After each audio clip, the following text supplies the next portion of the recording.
বাংলাদেশের সীমান্ত এলাকায় নতুন বাঁধ নির্মাণ নিয়ে এখন আলোচনার ঝড়। সীমান্তের অপর পারে দুশ্চিন্তায় ভারত, কেন এই উদ্বেগ?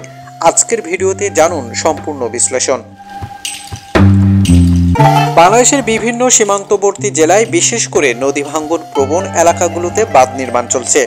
প্রধানত মেঘনা, যমুনা, তিস্তা নদীর পারে নতুন বাঁধ নির্মাণের উদ্যোগ নেওয়া হয়েছে। বাংলাদেশের সরকার বলছে নদী ভাঙ্গন রোধ, কৃষি জমি রক্ষায় এবং জনগণের জীবনমান উন্নয়নের মূল উদ্দেশ্যে। তবে ভারত আশঙ্কা করছে এই বাঁধ তাদের সীমান্তের স্বাভাবিক জলপ্রবাহের প্রভাব ফেলতে পারে।